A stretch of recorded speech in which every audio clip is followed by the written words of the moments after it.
Mysuru sandal soap ಖ್ಯಾತಿಯ ಕರ್ನಾಟಕ ಸಾಬೂನು ಹಾಗೂ ಮಹಾಜಗ ಸಂಸ್ಥೆಯಲ್ಲಿ ಗಂಧದೆಣ್ಣೆ ಖರೀದಿಯಲ್ಲಿ ಸಾವಿರಾರು ಕೋಟಿ ರೂಪಾಯಿ ಅವ್ಯವಹಾರ ಆರೋಪ ಕೇಳಿಬಂದಿದೆ.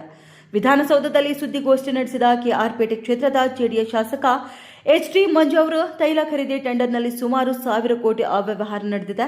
ಈ ಹಗರಣದಲ್ಲಿ ಅಧಿಕಾರಿಗಳು, ಶಾಸಕರು, ಸಚಿವರು ಭಾಗಿಯಾಗಿದ್ದಾರೆ. ಸರ್ಕಾರಕ್ಕೆ ಕಿಕ್ ಬ್ಯಾಕ್ ಹೋಗಿದೆ ಎಂದು ಗಂಭೀರವಾಗಿ ಆರೋಪ ಮಾಡಿದರು. ಇನ್ನು ಸಾಬೂನು ಮತ್ತು ಮಾರ್ಜಕ ತಯಾರಿಕೆಯಲ್ಲಿ ಬಳಸುವ ತೈಲ ಸರಬರಾಜಿಗೆ ಬೇರೆ ಕಂಪನಿಗೆ ಅವಕಾಶ ನೀಡದೆ ಒಂದೇ ಕಂಪನಿಗೆ ಟೆಂಡರ್ಗೆ ಅವಕಾಶ ಕೊಡಲಾಗಿದೆ.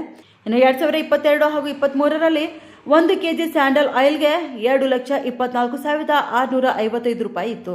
ನಾನು ಪತ್ರ ಬರೆದ ನಂತರ 2025ರಲ್ಲಿ ಸ್ಯಾಂಡಲ್ ಆಯಿಲ್ 93,116 ರೂಪಾಯಿ ಬೆಲೆ ಮಾಡಿರ್ತಾರೆ ಎಂದು ಆರೋಪ ಮಾಡಿದರು. ಆದರೆ ಅದರ ಹಿಂದಿನ ಬೆಲೆಗಿಂತ ಕೆಜಿಗೆ 1.2 ಲಕ್ಷ ಕಡಿಮೆ ಕೊಟ್ಟು ಖರೀದಿ ಮಾಡಿದ್ದಾರೆ. ಈವರೆಗೆ 11,000 ಕೆಜಿ ಸ್ಯಾಂಡಲ್ವುಡ್ ತೈಲವನ್ನು 1.2 ಲಕ್ಷಕ್ಕೂ ಅಧಿಕ ದರ ನೀಡಿ ಖರೀದಿ ಮಾಡಿದ್ದಾರೆ. ಇದರಿಂದ ಕಂಪನಿಗೆ ಸುಮಾರು 137 ಕೋಟಿಗೂ ಹೆಚ್ಚು ನಷ್ಟ ಉಂಟಾಗಿದೆ.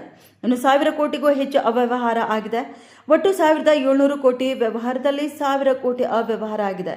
ಹೀಗಾಗಿ ಎಸ್ಐಟಿ ತನಿಖೆ ಆಗಬೇಕು ಎಂದು ಎಚ್.ಡಿ. ಮಂಜು ಒತ್ತಾಯಿಸಿದರು.